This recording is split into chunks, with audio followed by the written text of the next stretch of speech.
దేవుని గణనామానికి స్తోత్రం కలుగును గాక. మరొక వారంలోకి దేవుడు మన ప్రవేశింపచేశారు. ఈ వారము ఒక మంచి వాగ్దానంతో మీ ముందుకు వస్తున్నాను. అయితే ఇర్మియా 20:11 ప్రకారం చూస్తే కనుక, అయితే పరాక్రమం గల శూరుని వల్ల యెహోవా నాకు తోడై ఉన్నాడు. నన్ను హింసించువారు నన్ను గెలవక తొట్టిల్లుదురు. వారి యుక్తిగా జరుపుకున్నారు గనక బహుగా సిగ్గుపడెదరు. వారెన్నడూనూ మరొబడని నిత్య అవమానపడెదరు. హల్లెలూయా. మనందరికీ ఒక వాగ్దానం ఏంటంటే, మనకి ఎవరు తోడుగా ఉన్నారు, ఇది ఫస్ట్ మనం గుర్తించాలి. పరాక్రమం గల శూరుని వల్ల యెహోవా మనకు తోడై ఉన్నాడు కనుక వాళ్ళు ఎవరైతే హింసిస్తున్నారో, లేక ఏ పరిస్థితులు, ఏ వ్యక్తులు, ఏవైతే మనల్ని బాధకు గురి చేస్తున్నాయో వారు మనల్ని గెలవక తొట్టిల్లెదరు. అంతేకాదు వారి యుక్తిగా జరుపుకొనరు, అంతే బహుగా సిగ్గుపడెదరు. వారి మరోబడని నిత్య అవమానం పాలవుతారట. ఈ వాగ్దానాన్ని మనం చేత పట్టుకొని ఈ లోకంలో మరి క్రీస్తు బిడ్డలుగా మనము ఆ యేసయ్యని కలిగి ఉన్న మనము ఏమాత్రం కూడా అధైర్యపడక, మన చుట్టూన్న స్థితిగతులు పరిస్థితులను బట్టి, హింసించే మరి వ్యక్తులను బట్టి, మాటలను బట్టి, ఒకవేళ ఏదైనా మరి లేవలేని అవమానకరమైన పరిస్థితుల గుండా వెళ్తున్నా ఎవరు మనల్ని బలపరుస్తున్నారు, అది మనకు కావాలి. అందుకే కొత్త నిబంధన గ్రంథంలో కూడా భక్త పౌలు గారు చెప్తున్నారు, ఫిలిప్పీలకు రాసిన పత్రిక 4:13 చూస్తే, నన్ను బలపరచువాని అందే నేను సమస్తమును చేయగలను. హల్లెలూయా. ఎస్, ఈ దినాన మరి నిన్ను నన్ను బలపరిచేది ఎవరు?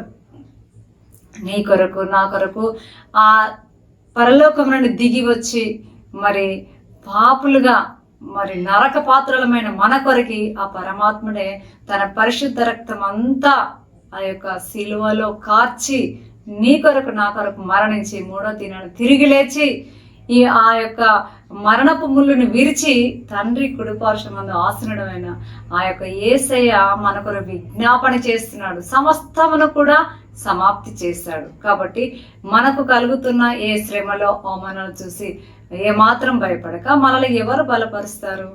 మనకంటే బలవంతుడు, మనకంటే గొప్పవాడు, అన్నిటినీ జయించిన వాడు బలపరిస్తే మనకు బలం వస్తుంది. ఆయనే ప్రభువైన యేసుక్రీస్తుల వారు. కనుక పాత నిబంధనలు చూసినా మరి పరాక్రమం గల శూరుని వల్ల యెహోవా నాకు తోడై ఉన్నాడు కనుక నన్ను హింసించేవారు నా మీద గెలుపు పొందరు.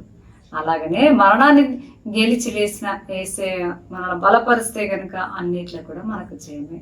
కనుక మరి దేవుని బిడ్డలుగా దేన్ని చూసి మనం అధైర్యపడొద్దు, కానీ ఆయన వాక్యును మనం చేత పట్టుకొని ఈ వక్రజనముల మధ్య, లేకపోతే ఈ దుష్ట చేతిలో ఉన్నటువంటి ఈ జనుల మధ్య జీవవాక్కును చేత పట్టుకొని మనము జ్యోతుల వలె ముందుకు సాగాలని, వెళ్ళాలని ఈ వాక్యమే మనల్ని బలపరుస్తుంది.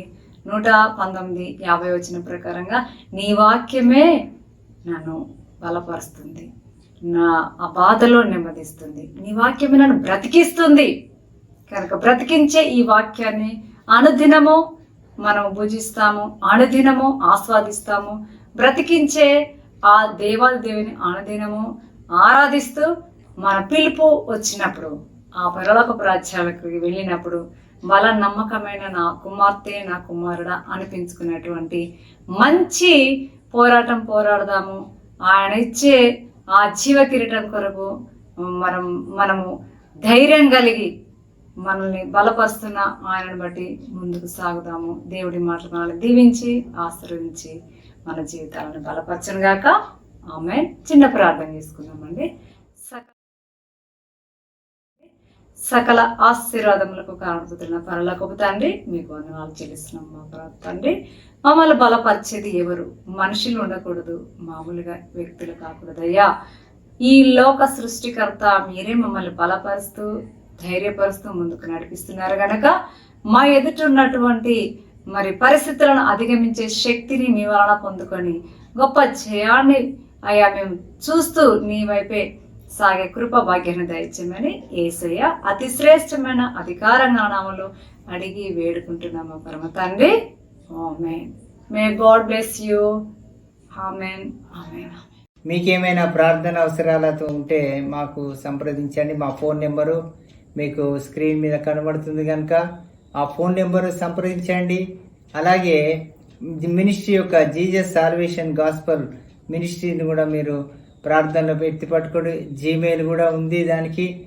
కాబట్టి ఆ మినిస్ట్రీకి కూడా మీరు మెయిల్ ద్వారా కూడా సంప్రదించవచ్చు, ఫోన్ ద్వారా సంప్రదించవచ్చు. దేవుడు మిమ్మల్ని అందరినీ కూడా ప్రత్యేకంగా అత్యధికంగా ఆశీర్వదించును గాక. ఆమేన్, ఆమేన్, ఆమేన్.